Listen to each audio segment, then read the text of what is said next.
चींटी एक नन्हा सा कीड़ा है जिसका जिक्र कुरान पाक में भी आया है, बल्कि चींटी के नाम से अल्लाह ताला ने पूरी एक सूरत ही नाजिल फरमाई है जिसका नाम है सूरह नमल। और याद रहे कि नमल चींटी को ही कहा जाता है। दोस्तों, जिस घर में चींटियां होती हैं तो अक्सर उस घर में रहने वाले लोग उन चींटियों की वजह से परेशान हो जाते हैं और तरह तरह के टोटके और दवाइयां इस्तेमाल करके उन चींटियों को मारने या घर से भगाने की कोशिश करते हैं। आज के इस वीडियो में हम आपको उस घर के हवाले से एक ऐसी हकीकत बताने वाले हैं जिस घर में चींटियों को मारा जाता है या फिर उनको घर से भगा दिया जाता है। फिर उस घर में जो कुछ होता है उसके बारे में जानकर आप लोग भी हैरान और परेशान हो जाओगे। और साथ ही इस हकीकत को जानने के बाद में आपकी जो चींटियों के साथ में दुश्मनी है वो भी पूरी तरह से खत्म हो जाएगी। इसलिए आज का यह वीडियो आप सभी के लिए बहुत खास है, आप इसको आखिर तक जरूर देखें और मेहरबानी करके शेयर भी कर दें ताकि और भी लोगों के पास में यह वीडियो पहुंच जाए। तो चलिए दोस्तों शुरू करते हैं।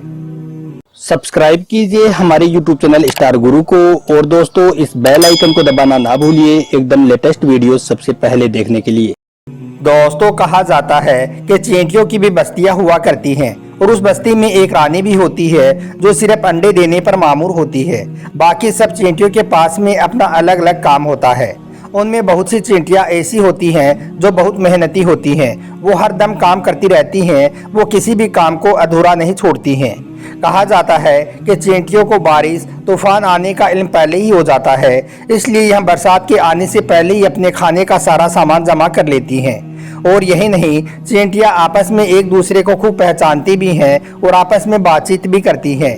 यही वजह है कि चींटियां रास्ते में रुक रुक कर आपस में गले मिलती हैं और आपस में कुछ कहती भी हैं। एक मर्तबा हज़रत अली रजी अल्लाह तआला अन्हो से किसी ने पूछा कि या हज़रत अली, आप चींटियों के बारे में कुछ बताएं। तो यह सुनकर फिर मौला अली ने चींटियों के बारे में पूरा खुतबा दिया। आपने फरमाया कि देखो, चींटियों का घर 3 मंजिला होता है। एक मंजिला पर यह अपने खाने का सामान रखती हैं, दूसरे में इनकी मुलाकात का कमरा होता है और तीसरे पर इनकी आराम करने का और सोने का कमरा होता है। और यह बरसात के आने से पहले अपने खाने का सामान जमा कर लेती हैं। और इनमें कुछ चींटियां मजदूर होती हैं जो हर वक्त काम करती रहती हैं। और इनके यहाँ शिफा खाने भी होते हैं कि अगर कभी कोई चींटी जख्मी हो जाए तो उसका इलाज भी किया जा सके। और यह इतनी ज़्यादा अक्लमंद होती हैं कि यह किसी भी मुसीबत को दूर से ही भांप लेती हैं। अब आपको हज़रत सुलेमान अलैहिस्सलाम के दौर का एक ऐसा वाक़या बताते हैं जिसका जिक्र कुरान पाक में भी आया है। रिवायतों में आता है कि जब हज़रत सुलेमान अलैहिस्सलाम अपना लश्कर लेकर चले तो उनका गुजर एक जंगल से हुआ। वहां पर चींटियों का एक झुंड पहले मौजूद था। लश्कर सुलेमान को देखकर उनमें से एक चींटी ने दूसरी चींटी से कहा कि जाओ और जाकर सब चींटियों से कह दो, बोल दो कि वो सब अपने अपने सुराखों में चली जाएं। कहीं ऐसा ना हो कि लश्कर सुलेमान चलता हुआ तुम्हें रोन डाले और उन्हें इसका इल्म भी ना हो। उस वक्त हजरत सुलेमान अलैहिस्सलाम का लश्कर उन चींटियों से 3 मील दूर था, मगर हजरत सुलेमान को उस चींटी की यह बात सुन गई जिसको सुनकर आप अलैहिस्सलाम को हंसी आ गई। उस चींटी के हवाले से हजरत हसन फरमाते हैं कि उस चींटी का नाम हरमस था जो बनु साबान के कबीले से थी, जो कि एक पैर से लंगड़ी थी। उसे खौफ हुआ कि कहीं सारी चींटियां रोंदी ना चली जाएं, कहीं सारी चींटियां पीस ना दी जाएं, इसलिए उसने सारी चींटियों को इससे आगाह कर दिया। दोस्तों, यहाँ पर गौर करने वाली बात यह है कि चींटियों के पास में ऐसी कौन सी ताकत है? क्या उनके पास में उस वक्त कोई माइक्रोफोन मौजूद था? क्या उनके पास में कोई दूरबीन मौजूद थी? किस ताकत की बदौलत उन्हें 3 मील दूर से यह बात पता चल गई कि लश्कर सुलेमान आ रहा है? और फिर किस तरह से उन्होंने यह खबर सारी चींटियों तक पहुँचा दी कि सब अपने अपने घरों में चली जाओ। बेशक ये अल्लाह की नन्ही मखलूक है और इनको अल्लाह ने यह खास ताकत अता फरमाई है। अल्लाह ने चींटियों में दूरबीन जैसी ताकत रखी है जिससे उन्हें पहले से ही मुसीबत का पता चल जाता है। दोस्तों, अब आपको बताते हैं कि घर से चींटियों का मुसलसल निकलना किस बात की ओर इशारा देता है। तो आप गौर से सुन लीजिए कि अहले दानिश के मुताबिक जिस घर से चींटियां निकलना बंद नहीं होती हैं तो वो इस बात की तरफ इशारा होता है कि उस घर में रिज़्क़ की फरामानी है, यानी कि उस घर से अल्लाह राजी है। अब आप खुद ही सोच लीजिए कि हमारे घरों में मौजूद चींटियां हमें किस बात का इशारा देती हैं। लेकिन अफसोस, हम लोग तो इन्हें हर वक्त घर से भगाने के चक्कर में रहती हैं और ख़ास करके हमारे घरों की औरतें ऐसे ऐसे टोटके इस्तेमाल करती हैं कि जिससे घर की सारी चींटियां ख़त्म हो जाए। खुदारा ऐसा आप कभी ना करें, अपने घरों से कभी भी चींटियों को ना भगाएं। ये आपके घर में रिज़्क़ की फरामानी की वजह से होती हैं और अपने हिस्से की रिज़्क़ के लिए आपके घर में मौजूद होती हैं। इसलिए आपको चाहिए कि आप कभी भी चींटियों को खतरनाक किस्म की दवाइयों के साथ में इनका कत्ल ना करें। दोस्तों इसी तरह से एक बार ठंडी का मौसम था। एक बुजुर्ग अपने घर में थी।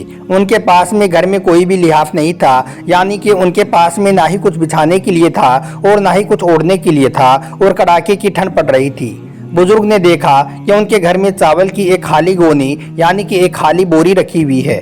बुजुर्ग ने सोचा कि मैं अपने कमरे को बंद करके इसी बोरी पे सो जाता हूँ, ताकि इस बोरी की वजह से मुझे इस ठंडी से थोड़ी राहत मिल जाएगी। यही सोचकर बुजुर्ग ने वो बोरी बिछाई और उस पर वो सो गई। दोस्तों उस बोरी में बहुत सारी चींटियां मौजूद थी। उन्होंने उस बुजुर्ग को काटना शुरू कर दिया। जैसे ही उन चींटियों ने उनको काटना शुरू किया तो वो अल्लाह के वली महसूस करने लगे कि मुझे चींटियां काट रही हैं, इससे मुझे नींद कैसे आएगी। इसलिए फिर आपने वो खाली बोरी उठाई, अपने घर का दरवाज़ा खोला और फिर ज़ोर ज़ोर से उसको झटकाना शुरू कर दिया। उनके झटकने से बोरी में जितनी भी चींटियां मौजूद थी वो सारी की सारी चींटियां बाहर की तरफ आकर गिर गई। अब वो बुजुर्ग उस खाली बोरी को लेकर वापस अपने कमरे के अंदर आ गई, उसको फिर से बिछाया और उस पर वापस लेट गई। लेटते ही गेट से आवाज आई, ए मेरे बंदे, तेरे जिस्म पर तो गोश्त भी है, तेरे जिस्म में तो हड्डियां भी हैं, तू तो घर की चार दीवारी के अंदर भी है, तेरे जिस्म के ऊपर तो कपड़ा भी मौजूद है। जरा तुम मेरी उन चींटियों पर भी गौर कर लो जिनको तुम अभी अभी बाहर फेंक कर आए हो। उनके जिस्म में ना ही हड्डी है, ना ही गोश्त है, ना ही उनके जिस्म पर लिबास है। जब तुम्हें बंद कमरे में ठंडी लग रही है तो फिर जरा सोचो मेरी उन नन्ही चींटियों को बाहर क्या हाल हो रहा होगा, उन्हें कितनी ज्यादा ठंड लग रही होगी। बस इतना ख्याल आते ही वो बुजुर्ग उठकर बैठ गई। उस बोरी को फिर से उठाया और घर का दरवाजा खोला और उसको घर के बाहर जाकर बिछा दिया। थोड़ी देर में वो सारी की सारी चींटियां दौड़ती हुई फिर से उस बोरी के अंदर आ गई। आपने फिर उस बोरी को उठाया और अपने घर के अंदर वापस आ गई और फिर आप उस चींटियों वाली बोरी पर सो गई। इतने में गेट से आवाज आई, ए मेरे बंदे, तू ताकतवर होकर मेरी कमजोर मखलूक पर आज तूने मेहरबानी की है। मैं भी ताकतवर हूँ, इसलिए मैं भी तुझ पर मेहरबानी करता हूँ। तेरे इस अमल के बदले में मैं तुझे वो खास ताकत अता करता हूँ कि आज के बाद में तू जिस भी दुआ के लिए अपने हाथ उठाएगा, मैं फौरन उस दुआ को कबूल फरमा दूंगा।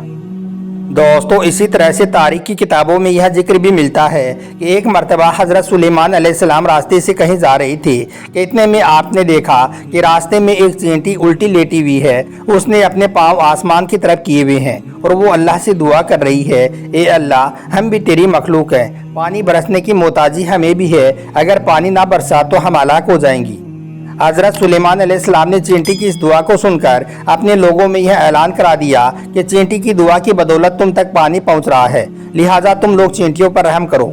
तो दोस्तों मालूम ये हुआ कि अल्लाह की तमाम मखलूक, चाहे वो छोटी हो या बड़ी, हर मखलूक अल्लाह की तस्बीह बयान करती हैं और अल्लाह से दुआ भी मांगती हैं और अल्लाह को पुकारती हैं। लेकिन अफसोस आज का मुसलमान गफलत में दबा हुआ है, उसको अल्लाह से मांगने का और अल्लाह से बात करने का वक्त ही नहीं मिलता है। अल्लाह ताला से दुआ है कि अल्लाह पाक हम सबको रहम दिल बनाए और नेक अमल करने की तौफीक अता फरमाए।